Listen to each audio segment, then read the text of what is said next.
দিওয়ানা movie দেখার জন্য click করে থাকলে আপনি অবশ্যই সঠিক জায়গায় ক্লিক করেছেন। আজকে কিনা আমি আপনাদের মাঝে দিওয়ানা মুভি নিয়ে কিছু গুরুত্বপূর্ণ আলোচনা করবো এবং এই মুভি নিয়ে আমি আজকে আপনাদের মাঝে এক্সপ্লেন এবং রিভিউ করবো। আপনাদেরকে প্রত্যেকে অনেক অনেক ভালো লাগবে। ভিডিওটি হয়তো আপনাকে দিওয়ানা মুভি দেখার জন্য ক্লিক করে থাকছেন, তাহলে আপনাকে লাইক এবং সাবস্ক্রাইব করুন এবং পাশে বেল আইকনটি বাজিয়ে দেন এবং কমেন্টে আপনি দিওয়ানা মুভির নামটি লিখে যান। সো বন্ধুরা, দিওয়ানা মুভি নিয়ে আলোচনা এবং এক্সপ্লেন করতে চলেছি, আপনাদেরকেই প্রত্যেকেই অনেক অনেক ভালো লাগবে। দিওয়ানা মুভিটি হলো একটি 2013 সালে ভারতীয় রোমান্টিক চলচ্চিত্র ফিল্মস বন্ধুরা, এবং এই মুভিটি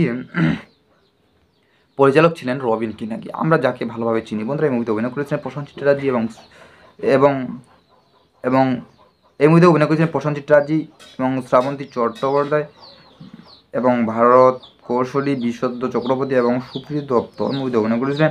মুভির মুক্তির তারিখ হলো 18ই জানুয়ারি 2013 এবং দেশ ছিল ভারত এবং ভাষা ছিল বাংলা। সো ভিউয়ার্স, আপনারা সবাই বুঝতে পেরেছেন যে এই মুভিটি কী গুরুত্বপূর্ণ আলোচনা আমি আপনাদের মাঝে করলাম।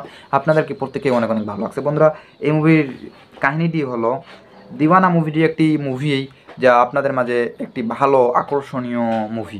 বন্ধুরা, আপনারা সব বুঝতে পেরেছেন যা আকর্ষণীয় মুভিটি আজকে আমি আপনাদের মাঝে তুলে ধরার চেষ্টা করলাম এবং এই মুভি নিয়ে আজকে আমি এক্সপ্লেন এবং রিভিউ করলাম। আপনাদেরকে প্রত্যেকে অনেক অনেক ভালো লাগছে। ভিডিওটি ভালো লাগলে অবশ্যই চ্যানেল লাইক এবং সাবস্ক্রাইব তো হবেই এবং কমেন্টে আপনি দিওয়ানা মুভি লিখে টাইপ করে যাবেন। ভালো থাকবেন বন্ধুরা, পরের ভিডিওর জন্য অপেক্ষা করে থাকবেন। ভালো থাকবেন, সুস্থ থাকবেন অবশ্যই। বন্ধুরা, তোমাদেরকে প্রত্যেকে অনেক অনেক ধন্যবাদ।